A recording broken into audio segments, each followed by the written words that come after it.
Guys, we're really excited today to be able to take a little bit of a deeper dive into what's coming our way with Amazon fees this year, as well as some of the questions that you guys have as you've dug into the white paper that we've released recently.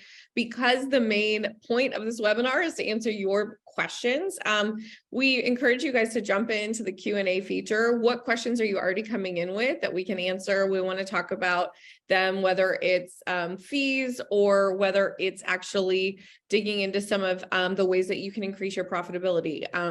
We are thrilled to be joined with Chelsea and Vanessa, who built this amazing resource for you guys, as well as Tyler Jefcoat of Seller Accountant, who's an amazing partner to so many sellers like yourself in the industry. And so we're really stoked to answer your questions today. Before I get started, and why we give people just one more minute to join, I am going to launch a poll. You might have already done this poll, but we're trying to get to know you guys better and also make sure that what we're sharing with you is actually what you guys want to hear about. So go ahead and drop them in the Q&A. We want to hit up anything that you are wanting to talk about today.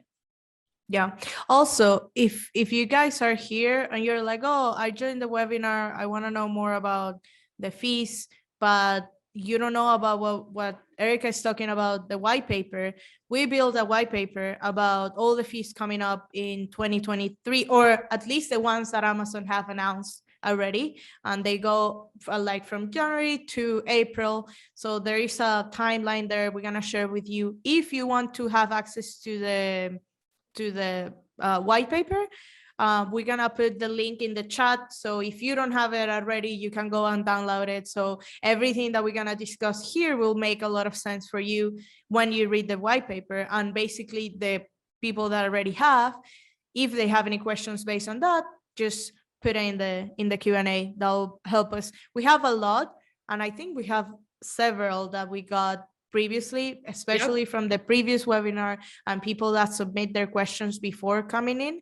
So we have a lot of material, but still this is a live Q&A. So we want to prioritize the ones that you guys have in the chat, because we want to make it a conversational, right? Exactly. That's awesome. Okay, I'm going to go ahead and end this poll and invite Chelsea and Tyler to join us. I'll share out the results though as they're joining, so you can kind of see general consensus from everyone. Profitability increase or decrease since last year. Most people are saying decrease. Some are saying don't know, and that's one of the things we want to talk about today. A lot of you do your own books. Some use a bookkeeping service. And then how regularly do you submit cases for refunds? We talk about refunds as one of those early things you guys can do to take back some of your profitability. And it sounds like there's some opportunity for the folks in the room to kind of jump in on that as a lever that you can pull. And then some of you guys have a crystal clear view of your numbers. Some of you don't. One of the things we'll talk about is just why that's so important. And then lastly, this is no surprise here. This came up last time as well. The most concerning profitability challenges tend to consistently be PPC costs or inventory. For those of you who said other, if you don't mind dropping in the chat, like what those items are, we'd love to hear about them. Great. Well, I am really excited to jump in here, guys. Before we get too far down the road, Vanessa jumped into this a little bit, but we do want to kind of talk about this, what we're titling this year, the attack of the fees. Amazon fees are nothing new, but they are increasing. And with some of the market changes that have been happening, they are important to talk about, especially at the beginning of the year, because they will affect you. And some of you, if you don't have the clearest view of your numbers, don't know exactly how much they'll affect you. So we want to walk you through that. And then also, Vanessa mentioned this white paper that we built. We built this intentionally at the beginning of the year. It's kind of a little bit of a Debbie Downer to kick off the year, but we thought it was the most important thing we could provide at the beginning of the year to help you guys make sure you're getting ahead of the fees, and you're also understanding their impact and then what you can do about it. So what you'll find in this white paper is not only like what is the fees that are dropping this year, which we are about to talk about, but also what can you do about it? What are those little levers that you can pull to make that impact on your business in the now, and not wait to find out 6 months from now that your numbers aren't what you thought they were. So go ahead and snag that if you haven't already, but we'll be talking about that more. one of the biggest themes for us this year is beating the profitability squeeze. Like, how do we actually get ahead and build those profitable businesses? So the first question I wanted to ask the group is, why is this so important? Obviously, we're bringing some bigger news with like this Amazon fee conversation that we're asking everybody to take a deeper look at. But beyond that, why is beating the profitability squeeze harder than ever and also more important than ever as an Amazon seller? Mm-hmm. Absolutely. I guess jump in first, actually. Oh yeah, or Chelsea, go ahead. Well, I was just going to say these fees, the fees are very, very impactful, especially for people who are not good at managing their inventory. You've also got inflation, the fact that not a lot of people, because of the storage issues with Amazon, not a lot of people are able to go direct to Amazon. That's been a thing over the recent, few years. So all of these things are stacking up against sellers, and margins have gotten a lot slimmer, a lot tighter over the last several years. And this is just kind of one more piece kind of stacking on that's getting very difficult for people to actually stay profitable. I think that also every year Amazon has increased the fees. Like, that's not new. The thing that is new, and the reason why we said like this white paper needs to be out and people need to understand it, is because they were very, very sneaky in the way they changed the structure in a bunch of things. It's not only that they increase the price, because as anything, as in business, prices, like, cost goes up, and that's part of the business.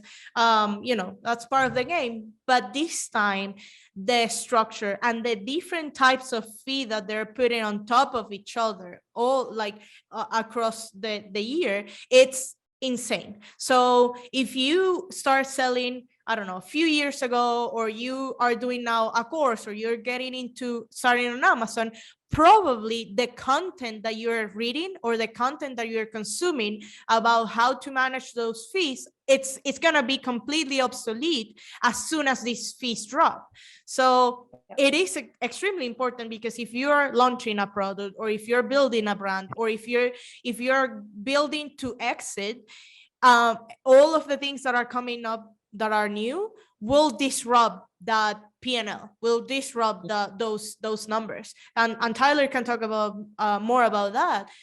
If you don't know those, then at the end of the year, and we share a story in the past webinar, at the end of the year, you're like, how come I did not make any profit? Right? And it happens to very experienced sellers, but they're consuming the wrong information. Yeah. Just you guys have made some really good points there. I think when we had this unbelievable spike in demand in 2020, 2021 for the pandemic, and we destroyed our supply chains, right? You think about that, all of a sudden ports were closed and factories were closed, and we couldn't meet that demand. And it gave us a kind of a false sense of security as sellers to think, I don't have to be as focused on the back end of my house because things are always going up and to the right. And so with inflation, with the Fed rates going up, it's more expensive to borrow now. And with the fact that we bought as a population, I was looking at this the other day from our sellers at Seller Accountant, literally 90 additional days of inventory. Think about that. That's 3 full months of inventory, are more than in 2021 were in 2022 sitting on the balance sheets of our customers. So if you can imagine pulling your profit and loss statement for 3 months and looking at that cost of goods sold number for 3 months, that's how much money's not in your bank account now that was a year ago. And so that creates a tremendous amount of pressure on our sleep, right? The fetal position at 2:30 in the morning factor is way higher now than it was a year ago. But I think a lot of this is kind of predictable based on we were not tending our house, and now we're going to have to, and the sellers that can figure it out are actually going to have this opportunity to really win, because unfortunately some of the players aren't going to make it. And so I hope that's the takeaway. By the way, I read the white paper. I just want to say this, guys, amazing. You guys did a great job on it. I've already shared it with as much of my network as I can. So good work. Awesome. Thank you. I think, Tyler, that was a really good lead in to kind of we need to walk everybody through, in case you don't know the fees that are coming your way. Let's walk you through them. And what you just mentioned with this kind of extra 90 days of inventory, that's a huge factor when we're talking about these fees. So let me share kind of the timeline that we wanted to walk you guys through here. I don't know, Chelsea or Vanessa, who wants to jump in and kind of walk through the timeline for the fees and just give a quick overview, and you guys can go back and forth, or Tyler, if you want, on walking everybody through what these are exactly and what they should mean for you and your P&L. Yeah, I'll cover the first one. In January 17, and that already happened. That's when we dropped the white paper. It's a fulfillment fees and the removal fees. Again, guys, we're used to this. Amazon increases fees every year, so the fulfillment fees, it's a thing that happens every year. The removal and disposal, it's new, but again, it's kind of expected. The thing that changed here is because they did not only increase the price or the cost of fulfilling with FBA, but also they changed the tier structures. So before we were seeing like as a large and standard or small standard, we were seeing like 4 different tiers depending on the weight of the product. Right now we're seeing like 6, and that goes down all the way. So they're really putting into smaller and smaller brackets those prices. I don't believe, and honestly, if this type of fees really disrupt your business, you have a bigger problem. Like this is something that we should be able to put into our margins and increase prices because inflation and all of that. But the other ones are the ones that are the most worrying because they need a lot of knowledge on the inventory management side. And I'll let Chelsea to talk more about it. Actually, Chelsea, we have a question in the chat that says that because of the complexity of the fee structure, it's very difficult to build a model. So, Yeah, go ahead.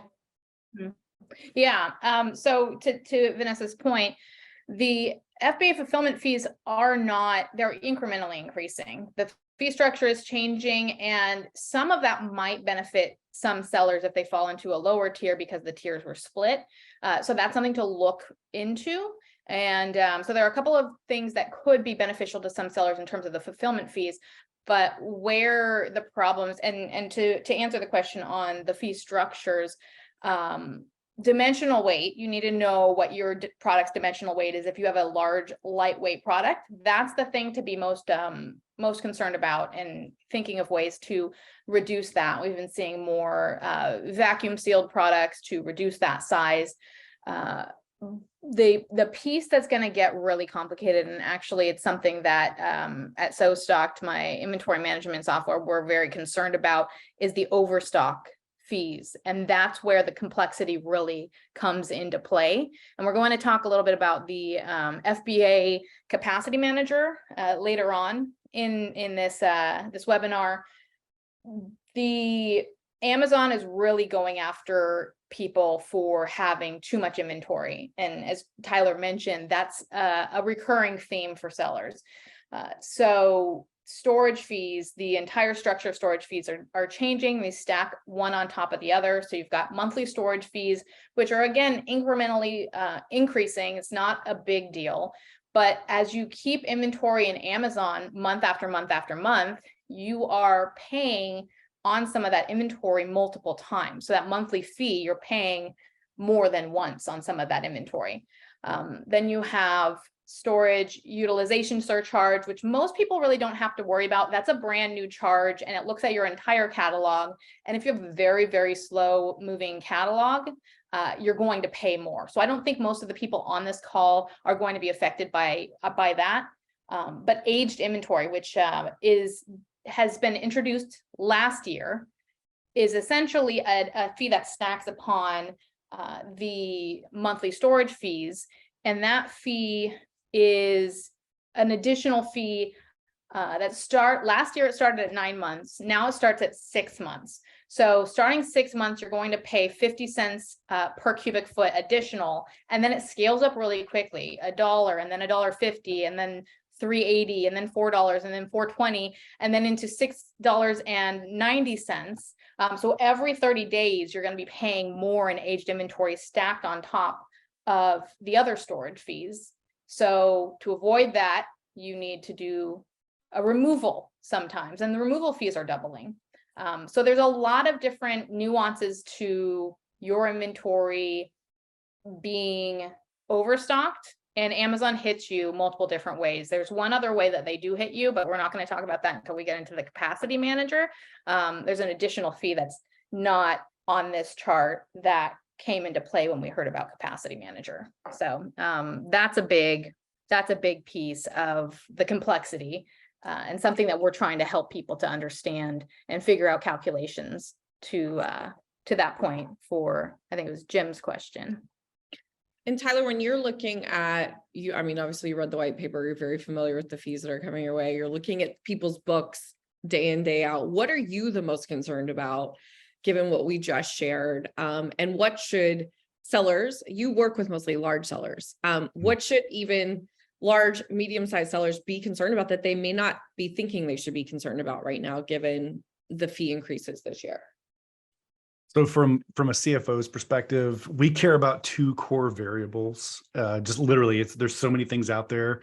There's two variables we care about. We care about what we call our batting average, which is return on inventory investment. This tells us how much positive impact we have every time we turn our dollar of cash that we've either borrowed or invested in our business. And we multiply that batting average times the number of at-bats we get per year. So the inventory annual turn. So if you think about that, almost like game theory, right? What is my EV? What's my expected value for my investment? And it's the product of those two variables. And so what you just showed us on that chart, what's shocking about that is that there is a whack-a-mole pressure on both variables. We have actual compression of the margin. So our batting average is going to go down every time that we turn a unit. If we were on the margins, if our profitability was already kind of slowish, we're feeling tremendous pressure. And if we were hoping we could just focus on that as a single problem and really hone in on our tacos or on our pricing, oh boy, we've also got this velocity challenge where Amazon's now going to increase the punishment, the tax for keeping, I can't tell you how many sellers I still talk to that their entire business model is to order a container from China and have it go directly to FBA. Well, Amazon is very intentionally and systematically crushing that business model. And so you add that to the fact the interest rates have tripled in the last 7 months, and so you can kind of feel the stress. And so I think to turn it into what's positive about this is what we have to say is, okay, we can't fix both at the same time. Which of these variables do I have the biggest amount of leverage? If I was this is like strategic laziness. If I could only do one thing this quarter, is it to call my suppliers and get better payment terms? Is it to contract with a 3PL? Is it to bite off a really good inventory management tool so I can make better choices? Pick one thing, because I think this can be overwhelming since it's kind of a multi-front attack. And so that's what concerns me is sellers that are on the margins on both. If my cash flow is stressed and my margins are stressed, this could really end up being a tough year for you. And don't get overwhelmed. Pick something and take action on it so that you can actually get relief. It's awesome advice. I really think that Go ahead, Vanessa. going into that, Tyler, the changes that you could make in the small level on Amazon, once you see the fees and once you understand, okay, this is how much inventory I should be to be healthy, because as you said, it's not only that they crush you to have inventory, but if you run out of inventory, they also crush you. So then you need to spend more on PPC and stuff. So you need to get very clever at doing that. But I believe that's something that you can solve in, let's say, 2 weeks, and say like, okay, let's review all the SKUs. Let's see what we can change. Some businesses will need to kill some SKUs. And that's something we talk about, like knowing the numbers in a SKU level will really make you more or smarter in the way of, okay, this needs to go, or we need to bundle this. And then going into the upper stream of like, okay, now that I know what's the size that I need, now that I know what's the whole model that I need to pursue for this year, now it's when I will sit down with my supplier and negotiate this. Because if you guys think like, oh, let me call them right now, you don't really know exactly what is that you need. And the needs right now or in 2023 are different from what we used to see before. So bear in mind that I think the best way is to approach it in the smaller level. So let's go with the fees, then with the removals, then how much is the storage and how much is that I'm gonna be sending. So then I have the conversation of like, I need better terms. I need to figure out if we're gonna find a new packaging, or we need to ship in a different way. And That's Vanessa, my to your advice. point real quick, looking at the poll over here that Erica sent, more than half of us said that we felt like our profitability went down. And also more than half of us said that we either have a general idea or it's kind of murky what our numbers are. And I think that's another real takeaway here, is that for those of you guys who said that, if you were one of the people who said profits are down and I'm not 100% sure about my numbers, time's up. There's no way that we can survive the next kind of version 3.0 of Amazon FBA selling without really doing what Vanessa just described, which is we got to have a macro picture of how profitable our portfolio is. We call that bookkeeping. Don't have to hire us, do it yourself, but have a system that gives you fidelity in your financials. And then to your point, Vanessa, we've got to use some kind of a tool that helps us understand on an ASIN level. Don't do it every day, but once a quarter, at least once a month. If your catalog's small, do it every day, for crying out loud. I really want to understand what my after ad margins are so that I can kill the bad guys and really focus my resources on the products that are winning. Yeah, I totally agree. And to that point, kind of circling back to what you said about cash flow, understanding your SKUs on that level in terms of, if you've got a slow moving product, why are you going to continue to hold a product that the MOQ has you keeping 5 months worth of inventory in stock? So that's the other thing is that you can free up a lot of cash flow, even if it is, somewhat profitable. Does it make sense to tie up that cash flow for that length of time on a product that's so slow moving? And when interest rates are up and when Amazon fees are up, the math, if we could turn this into a pure spreadsheet math problem, the math becomes less compelling to keep, to your point there. If I can keep a product for 12 months, but I get an outrageous ROI on it, it may not be a good investment, because now the cost of carrying that inventory has now gone up by like 15 to 20%. Holding costs, interest. Yeah. So just to add to all of this, Chelsea, you mentioned something that has come up as a question, but just talking about the capacity limits that have just been announced. So let's get into that a little bit. I know people are eager to learn more about it. It's fresh, news for many people. So what's coming our way on March 1st from a capacity limit perspective? Yeah, so restock limits are going away, which you would think would be celebratory news, but it's actually not. So Amazon has something called the capacity manager. This isn't new to them in concept. They have had something called the storage manager for sellers who fall under the threshold for inventory performance index score. So that's something I think that was the proving ground for what's now the FBA capacity manager.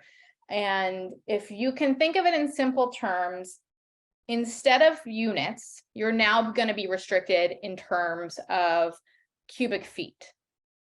The benefit is that you're not going to wake up and surprise all of a sudden your limits are lowered. You're going to have some visibility. Every month you have a set amount of capacity in terms of cubic feet.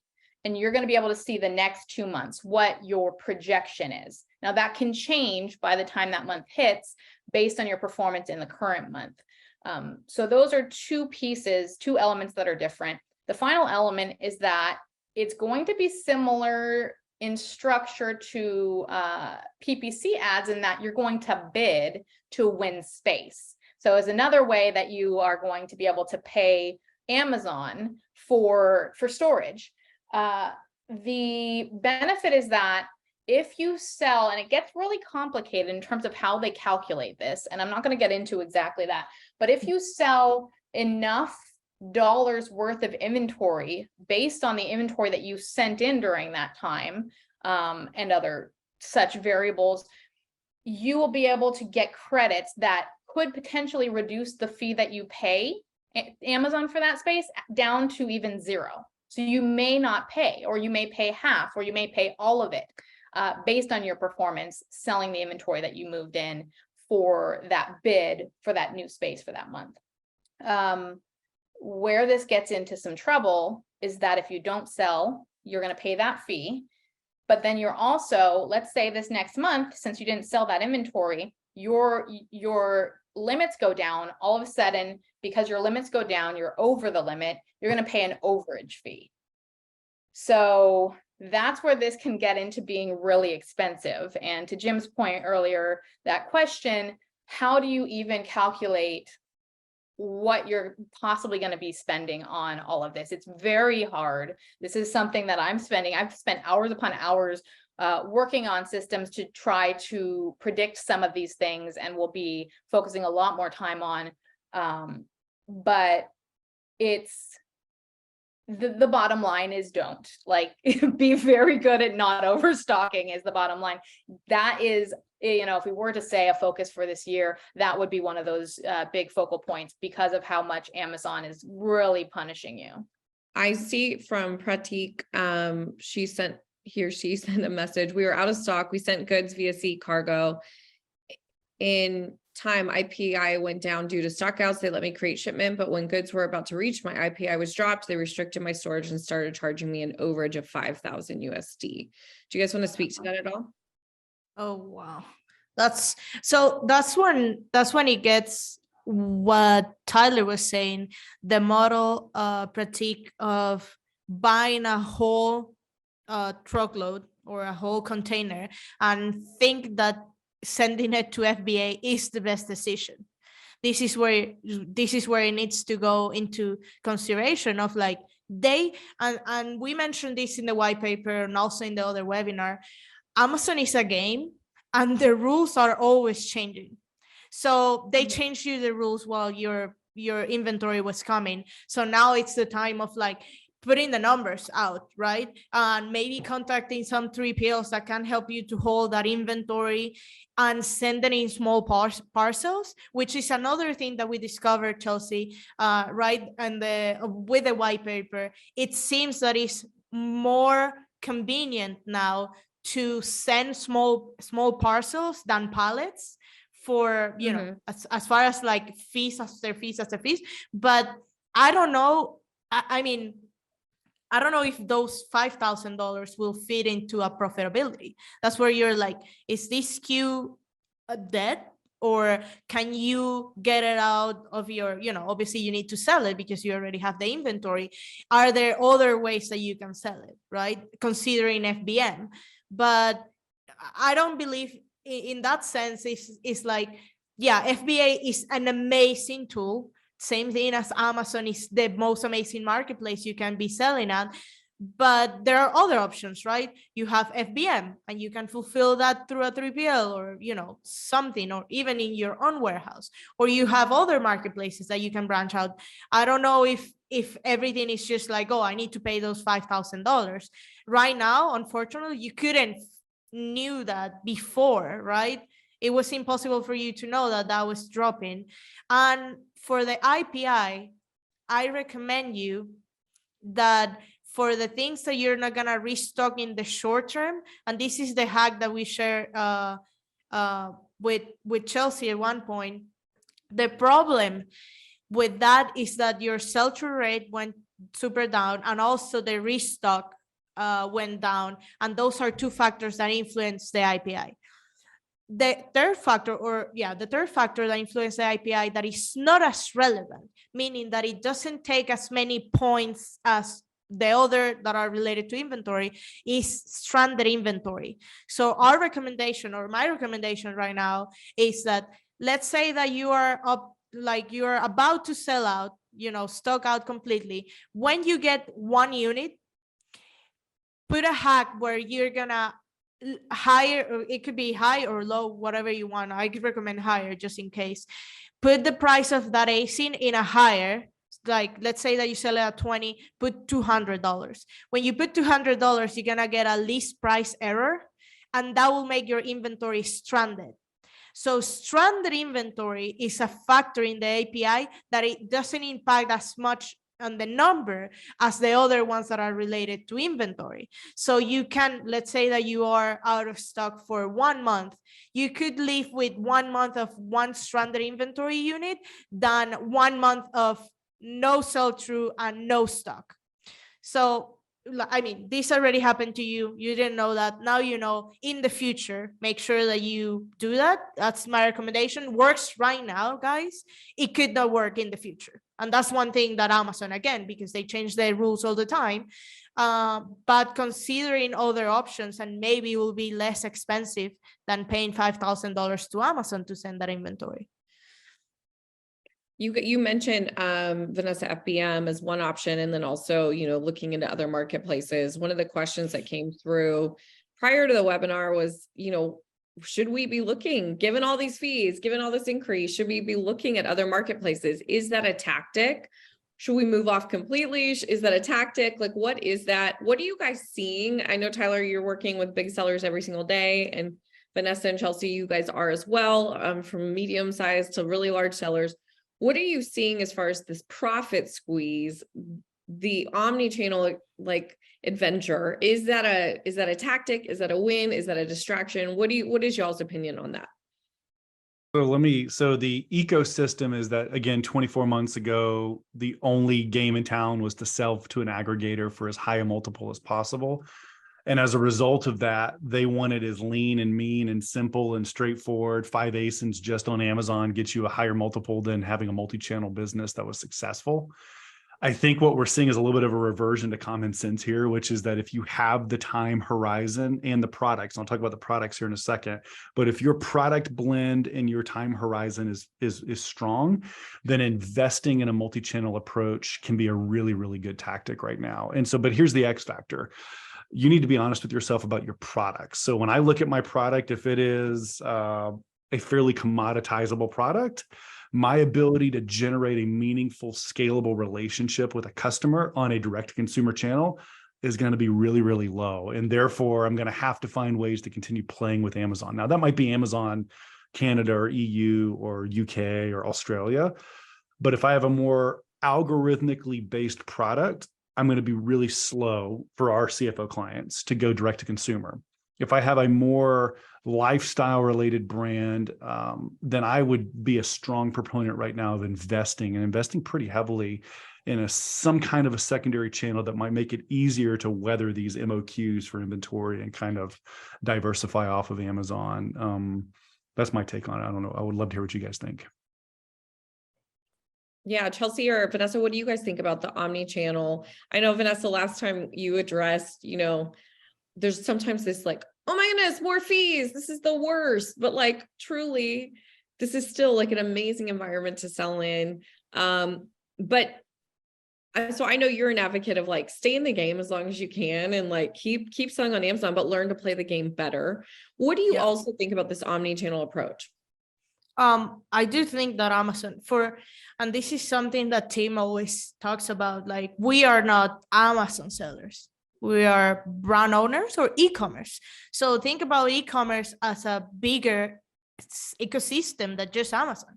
Yeah, Amazon is the big fish in the pond. Like, we know that, but it's not the only one. And I've seen a lot of sellers going after Walmart. That's another amazing opportunity that right now is not as popular, right?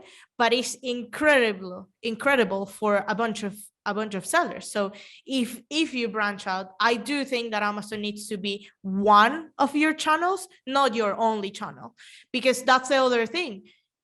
Because Amazon changed the rules all the time, like that, let's be honest, your account can get suspended any day, right? Even if you're the best at inventory management or whatever, it can get shut down. So the risk is super high. I do think it is important to start like seeing other options, but again, that will make a business more complex. So you need to be up for the challenge. It's not gonna be easier, but at the end of the day, after that push, it could take years to go successfully into other channels. After that, you will be like, okay, if Amazon raises the fees, or if Amazon, goes down, my business won't go down, right? And I talked to people recently. I had a seller that reached out. They have 90 employees, and I was shocked, right? 90 employees, and they're in the reselling model, red flag. And then they also are like, okay, we don't know anything about the fees. Can we talk? And I'm like, yeah, we should talk, right? It's like, listen, there is a change, and it's the game is changing. Yep. Like, you can cry about it, or you can adapt. I like to adapt, so go after that. Yeah. And I think like what I love that you're saying is like, go as big as you can on Amazon. But what I've heard you guys say today is if you don't know your basic numbers, and not just your top line, but like your bottom line numbers and your margins at the SKU level, then you shouldn't start expanding. You should actually get down those numbers first to really, really understand what's going on. But then also, make sure you have a backup plan so that when Amazon does change things, you have a lever you can pull. It may not be the main lever in your business, but it's another lever you can pull to maintain your margins in those times when things dramatically change. Yeah. And one other thing, Erica, and I remember I had this conversation with a friend that is very invested in D2C. Like, he helps some Amazon ones, but he's invested in D2C. And he says, like, Vanessa, Amazon, even with the fees increase, even with the crazy regulations, they keep being the best option out there. Wow. So thinking about that, thinking about like leaving out this webinar and saying, like, you guys, Shopify or Walmart or Etsy or whatever it is, Yep. check the numbers first. Because if you compare it to what FBA is right now, FBA, according to him, and I don't have a lot of experience with D2C, it's still the best product for the cost, right? Yep. To the delivery, customer service. I mean, you need to add a lot of other stuff that FBA give you. So balancing that art it's a thing. It's an art, right? So you need to check that out and make a very informed decision before you jump into any other marketplace. Yeah, and I loved what Tyler said too about part of that information that you guys need to gather is what type of product do you have, and is it going to be the right product for that marketplace? Which would be like a whole webinar in itself that I think would be really interesting. But we do have some more questions coming in. Catherine asked, what about putting your listing on vacation when you're going to be out of stock for a long time, or want to discontinue a SKU? How does that impact your IPI? Do you want to answer that, Chelsea? I mean, I would say, kind of circling back to Vanessa's point, in that stranding your listing would probably be the better option than to, if you're going to be out of stock. I think stranding it is probably more wise as an action. So if you know that you're going to be out of stock, or that you're, in terms of discontinuing a SKU, I mean, you would just close or delete the listing, right? Right, Vanessa? Yeah. Closing it, it really depends. So my thing with all SKUs is my preference is deleting it. But if you're gonna delete an ASIN that has a lot of selling history and a lot of reviews, you better like close it and close it and leave it in your inventory, because that can get stolen. Like, people can, hijackers, I don't know, Chinese people can just take it away. If it's not like a high selling, or you anyways didn't have a lot of reviews, you can just delete it completely with the X delete in the inventory loader file. So you can take it off and make it undiscoverable. Or if let's say that you're discontinued because you launched the 2.0 version, maybe it's gonna be cool if you add that product to your, I don't know, make it a variation and get the reviews. Like, I mean, there are so many ways to do it, but if you're just wanna delete it or wanna discontinue to not impact the IPI, the best way is just delete it, completely removing it from your managed inventory. Sometimes that's not the best option. So what are, another question, what are your opinions of remote fulfillment with FBA to help create sell-through? Yeah, I mean, it will help to increase sell-through. You need to make sure that the pricing is good and that it makes sense, because there is cost involved and dimensional. We haven't even talked much about dimensional weight. I'm hoping and thinking everyone understands dimensional weight, which is that a different way of calculating your billable weight. removal fees remote fulfillment fees are affected by dimensional weight. So make sure that you know what you're actually going to be paying in terms of those remote fulfillment fees. It's not going to have a huge impact because generally, we've talked to people who are selling in Canada. The sales that you're going to get when you actually house inventory in Canada are going to be a much greater than the sales that you get through remote fulfillment. So it shouldn't be seen as something that's going to do a huge, have a huge lift. And you just need to make sure that the numbers make sense before you go down that road.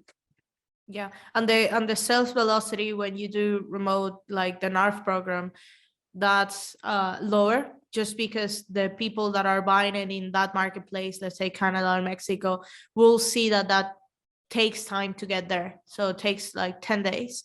So the velocity is not as high. If you can create that demand where you get a lot of orders with such constraint in the shipping part, that's amazing. And I think it helps, but not as much as you will think. So putting your whole catalog there without doing any kind of incentive for those marketplaces like PPC or outside traffic, whatever it is, it's just a waste, I believe. Yeah.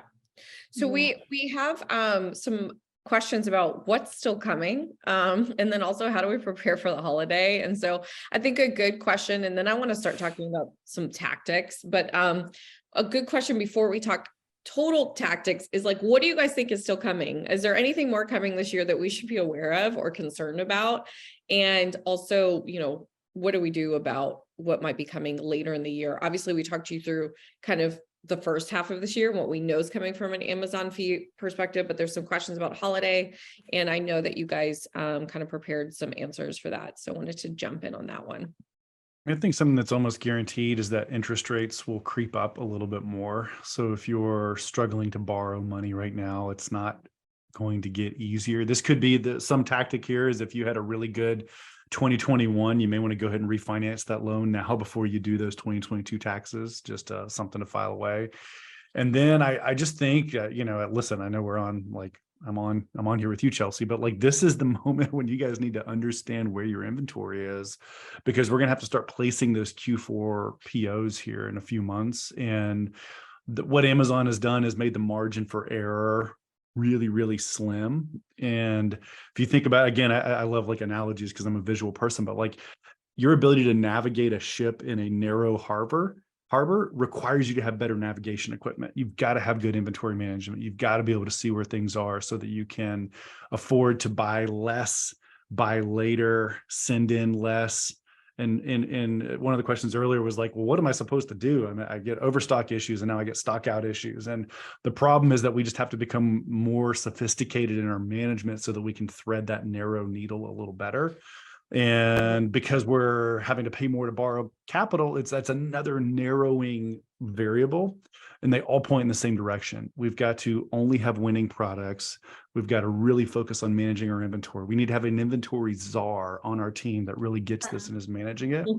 We got to know our numbers, and we probably need good software, unless we're like two ASINs, to make sure that we can really keep up with things. Mm-hmm.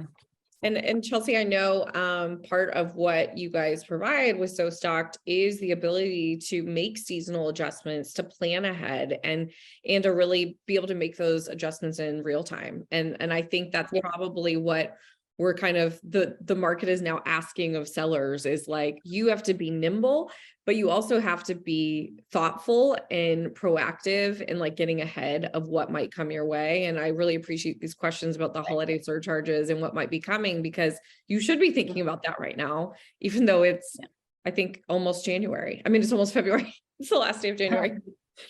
Yeah. I mean, it's something that in 2018, the reason why SoStocked is because I saw how much bad inventory management had an impact on my bottom line. And it was the thing that I felt, if I could control this a bit more, then I can completely change my profitability. If I don't have the massive amounts of holding fees that I was incurring because I placed a bad order, stocking out just because I wasn't paying attention.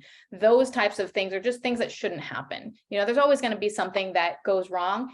The other aspect of the inventory game is the logistics side, and something that I refer to as logistics flexibility. Are you putting all your eggs in one basket? There's generally 3 reasons over the span of me working with sellers, 3 reasons why you stock out. 1 is you marketed yourself into a stock out. 2 is, restock limits. And 3 would be that you put all your eggs in one basket. You put everything in a trailer, and then Amazon lost it. You put everything on a boat, and then it got stuck in the Suez Canal.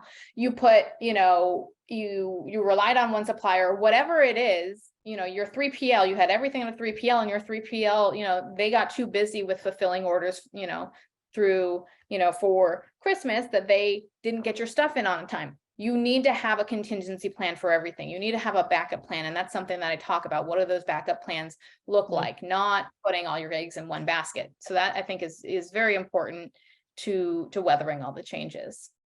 It's kind of a delicate, like, this is part that as a CFO, like I'm in awe of what you guys do on the operations side, but like, just don't miss what Chelsea just said. The definition of insanity is to overspend on ads just to stock out, and then having to pay rush fees to have products sent to you. That is the very definition of insanity. But then how do you manage that with the kind of organic ranking reality and some of the different keyword stuff that's so challenging? I don't have to deal with that. I get to be the guy that says, hey, just cut your tacos. Like, we want to prioritize margin. And I still think that's probably the best strategy so that you don't market yourself out of stock. But I don't know. How are you? Anybody have any advice on how to thread that needle? You know what? It's interesting, Tyler. I always see sellers that are like, I want to sell more. I want to be at the top of my niche. I want to be the number 1. I want to have the bestseller badge. And they do anything together, spending thousands and thousands of dollars, doing all of the different strategies to get there. And at the end of the day, being the number 7 or being the number 9, it's more profitable than being the number 1, especially because when you are in the top, you're a target. So when you're a target, you start getting all of the bad acts and behaviors of people and your competitors and all that, like, horror stories. But those are the things. If you don't know those numbers, it's like, okay, if this investment of PPC every month of $15,000, is it worth for me to, sell this inventory? Maybe it is not. And maybe you're okay doing $7,000 a month, selling less, like a lower velocity, but a higher margin. So those are the things that you need to evaluate. Like, I know that the rush, and I know that the industry is like, how can I make more and more revenue and grow the top line, when the bottom line it's negative, right? When I'm like spending PPC and I'm in debt. So, those things that you need to consider, make it a holistic business. And again, this is, and I, when we did the white paper, we talked with a bunch of thought leaders, and I remember, like, one of the quotes that I like the most that I got from Steve Simonson was, no business can run in thin margins for a longest period of time, right? Like, we can adapt. Maybe we're like tight margins 3 months, maybe 6 months, maybe a year. But after a year, that's not a business anymore. That's charity, right? That's like, open something else. So make sure that you are evaluating that and pushing for maybe less revenue. And this year, what's coming up is like pushing for more margins. Yeah. One of the things to that point, in the obsession over marketing, I am encouraging people to have their marketing teams shift their mindset from purely driving revenue and purely focusing on bestsellers to, they actually need to be responsible for cash flow and profit, because they have the largest impact on that. So they can no longer let products sit there that should be liquidated, that are slow sellers, that need to be boosted, that do have overstock. They need to take that as a responsibility, and inventory should be supplying this information on, slow sellers, liquidation items, overstock, And then marketing weaves that into their plan because that recovers the cash flow, that improves the profit margins. Because if your margins are going to holding costs, where you're holding something for 6, 8 months, 9 months, and we know what Amazon's doing now with those fees that are coming up, it's now the responsibility of the marketing team and the inventory team to actually work together as a team to increase profit. I'll give you one more kind of tactical example there. But you guys need to interview your marketing team, whether it's internal or an outsourced agency. And exactly what Chelsea just said, you got to do it. Like I have friends, I like these people, but they own marketing agencies that they're not even willing to take the cost of goods sold information from the seller, right? Because and so how in the world can I trust you to manage an important unit of my business?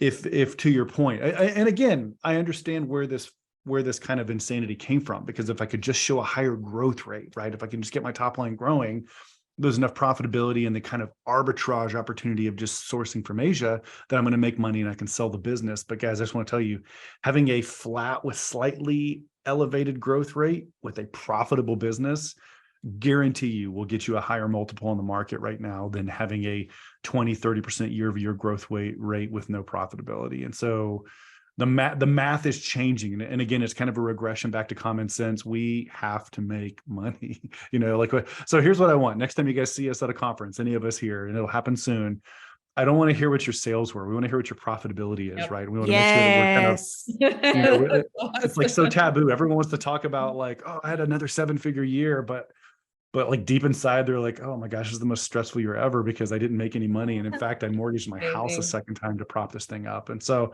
for what it's worth, guys, we want to change the narrative and make it around not just making Bezos more money, but making